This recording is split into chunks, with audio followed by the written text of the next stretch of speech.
எடப்பாடி கழகத்தை மக்கள் நம்ப மாட்டார்கள் என்று அமைச்சர் ரகுபதி சரமாரியாக பேசியிருக்கிறார். அதிமுகவின் முதற்கட்ட வாக்குறுதிகளை எடப்பாடி அறிவித்த நிலையில் திமுக தனது விமர்சனத்தை பதிவு செய்திருக்கிறது. எடப்பாடி பழனிசாமியின் பம்மாத்து நாடகத்தை மக்கள் யாரும் நம்பப்போவதில்லை என்றும் அமைச்சர் ரகுபதி கூறியிருக்கிறார்.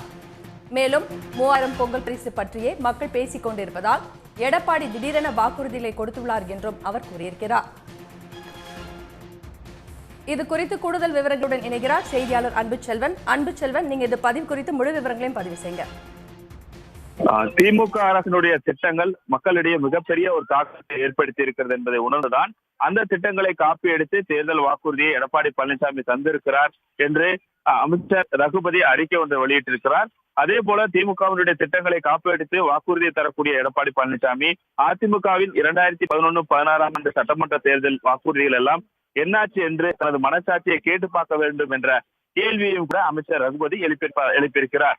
அவர் வெளியிட்டிருக்கக்கூடிய அறிக்கையில் திமுக அரசுடைய சாதனை திட்டங்களை முதல் முறையாக எதிர்க்கட்சித் தலைவர் எடப்பாடி பழனிசாமி மறைமுகமாக பாராட்டியிருப்பதோடு அதிமுக சார்பில் முதல் கட்ட தேர்தல் வாக்குறுதியை அளித்துள்ள எடப்பாடி பழனிசாமி மகளிருக்கு மாதம் 2000 ரூபாய், ஆண்களுக்கு கட்டணம் அனைவருக்கு வீடு என திமுக அரசுடைய திட்டங்களைத்தான் வழிமொழிந்திருக்கிறார் என்றும் அந்த அறிக்கையில் குறிப்பிட்டிருக்கிறார்.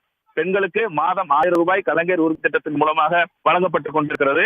நகர பேருந்துகளில் விலையில்லாமல் பயணம் செய்து கொண்டிருக்கிறார்கள். மகளிர் விடியல் திட்டத்தின் மூலமாக கலைஞர் கனவு இல்லம் ஆகியவற்றை அதிமுக நற்சான்றிதழ் கொடுத்திருப்பதையும் அவர் சுட்டிக்காட்டியிருக்கிறார். எனவே திராவிட மாடல் ஆட்சியில் மிகப்பெரிய தாக்கத்தை இந்த திட்டங்கள் ஏற்பட்டிருப்பதை எதிர்க்கட்சித் தலைவர் உணர்ந்திருப்பதன் தாக்கம்தான் இப்போது அந்த திட்டங்களை காப்பி எடுத்து தேர்தல் வாக்குறுதியாக எடப்பாடி பழனிசாமி கொடுத்திருக்கிறார் என்பதையும் குறிப்பிட்டிருக்கிறார். எனவே 2021 ஆண்டு சட்டசபை தேர்தலின் போது கொடுத்த வாக்குறுதி எல்லாம் என்னாச்சு என்ற கேள்வியையும், குழந்தைகளுக்கு மிட்டாய் கொடுத்து கடத்துவது போல் நிறைவேற முடியாத வாக்குறுதிகளை அளித்து திமுக மக்களை ஏமாற்றுகிறது என்றெல்லாம் பேசினார் எடப்பாடி பழனிசாமி.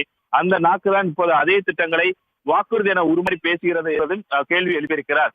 புதிதாக எதையும் வாக்குறுதியாக தர இயலாத பரிதாப நிலைக்கு போய்விட்ட பழனிசாமி திமுக வெற்றிகரமாக நிறைவேற்ற திட்டங்களை காப்பி பேஸ்ட் வாக்குறுதியை அறிவித்திருக்கிறார். திராவிட மாடல் ஆட்சியினுடைய திட்டங்களையே அதிமுக வாக்குறுதிகளை அறிவிப்பது திமுக வெற்றி பெற்று ஆட்சியை அடைய போகிறது என்பது உறுதியாக இருக்கிறது என்பதையும் அமைச்சர் சுட்டிக்காட்டியிருக்கிறார். கலைஞர் உரிமை தொகை திட்டம், அதே போன்று பல்வேறு திட்டங்கள் மூலமாக மக்கள் பயனடைந்து கொண்டிருக்கிறார்கள். இதையெல்லாம் பார்த்து அச்சமடைந்திருக்கக்கூடிய பழனிசாமி வெறும் குழப்பத்தையாவது ஏற்படுத்தலாம் என்ற நோக்கத்தில் மகளிருக்கு 2000 ரூபாய் வாக்குறுதி தந்திருக்கிறார். பழனிசாமி அளித்த அந்த வாக்குறுதி லட்சணம் எப்படி இருக்கு தெரியுமா?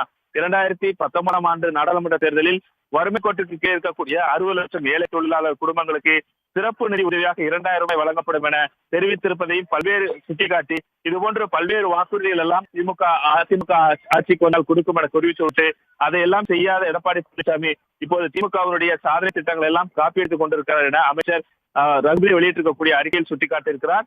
ஆகவே வெளியிட்டிருக்கக்கூடிய அறிக்கையில் திமுகவினுடைய வெற்றி திட்டங்களை குறிப்பிட்டிருப்பதாக குறிப்பிட்டு தேர்தல் தேதி அறிவிப்பதற்கு முன்பாகவே தனது தோல்வியை உணர்ந்து கொண்ட வெளிப்பாடுதான் பழனிசாமி வெளியிட்டிருக்கக்கூடிய தேர்தல் வாக்குறுதிகள் என்றும், பொதுவாக தேர்தல் வாக்குறுதி அறிவிக்கப்பட்ட பிறகு அறிவிக்கப்பட்ட தேர்தல் அறிக்கையில் தான் வாக்குறுதிகள் கட்சிகள் தரும். ஆனால் தற்போது எடப்பாடி பழனிசாமி வாரி வழங்குகிறார் என்ற கேள்வியும் எழுப்பியிருக்கிறார். ஆகவே அதிமுகவிடம் எந்த புதிய யோசனைகளும் இல்லை என்பதை பழனிசாமி தான் வாக்குறுதிகள் காட்டுகின்றன.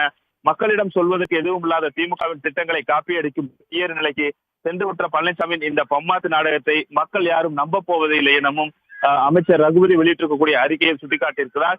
இதே போன்று இதற்கு முன்பாக அதிமுக கொடுத்த வாக்குறுதிகள் அனைத்தும் என்னாச்சு என்று கேள்வியில் எழுப்பதோடு திமுக அரசினுடைய திட்டங்களையும் வரிசையாக அமைச்சர் சுட்டிக்காட்டி இதற்கான விளக்கத்தை அளித்திருக்கிறார். விவரங்களுக்கு நன்றி அன்புச்செல்வன். உடனுக்குடன் செய்திகளை தெரிந்து கொள்ள சன் நியூஸ் பெல் ஐகானை கிளிக் பண்ணுங்க.